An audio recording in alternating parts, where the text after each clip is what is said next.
পুনৰবাৰ স্বাগতম জনাইছোঁ অসমীয়া পাকঘৰ এই চেনেলটিলৈ। আজি মই বনাব লৈছোঁ ভাপত দিয়া সৰু মাছ। যদি এই ৰেচিপিটো চাই আপোনালোকে ভাল পায় তেন্তে লাইক, কমেণ্ট, শ্বেয়াৰ আৰু ছাবস্ক্ৰাইব কৰিবলৈ নাপাহৰিব।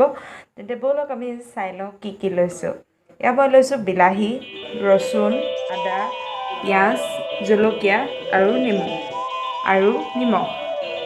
এয়া চাওক, এতিয়া মই অলপ জালুক লৈছোঁ আৰু অলপ নিমখ লৈছোঁ। এইখিনি চাওক, মই এতিয়া বিলাহীখিনি মিহি মিহিকৈ কাটি লৈছোঁ। মজা হ'ব ন খাবলৈ। জালুক লৈছোঁ আৰু অলপ নিমখ লৈছোঁ। এই অকণমান মই বিলাহীখিনি মিহি মিহিকৈ কাটি লৈছোঁ। এয়া চাওক, মই পিঁয়াজটো মিহি মিহিকৈ কাটি দিছোঁ।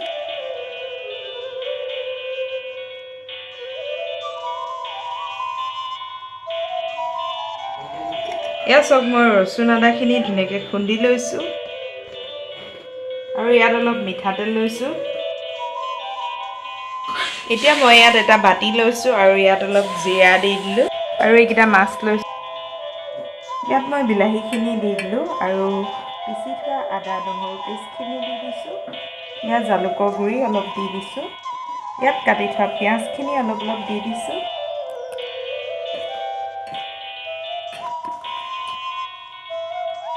আৰু ইয়াত মিঠাতেলখিনি এড কৰি দিছোঁ। এতিয়া মই মাছখিনি ধুনীয়াকৈ লৰাই ধুনীয়াকৈ সানি আছোঁ। নিমখটো আৰু অকণমান দি দিছোঁ, কম হৈছে। এয়া চাওক, এতিয়া মই ইয়াত অলপ কাজি নেমু চেপি দিছোঁ।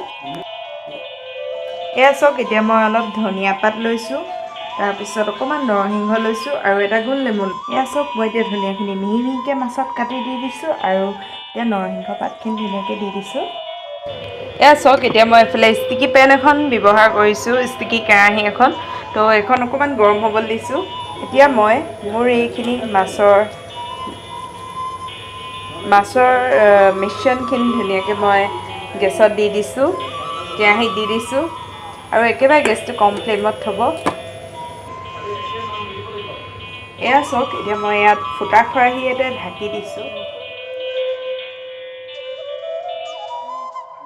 আজি আমাৰ ভাপত দিয়া মাছৰ ৰেচিপি হৈ গ'ল। যদি এই ৰেচিপিটো চাই আপোনালোকে ভাল পালে লাইক, কমেণ্ট, শ্বেয়াৰ আৰু ছাবস্ক্ৰাইব কৰিবলৈ নাপাহৰিব। তেন্তে আজিলৈ ধন্যবাদ।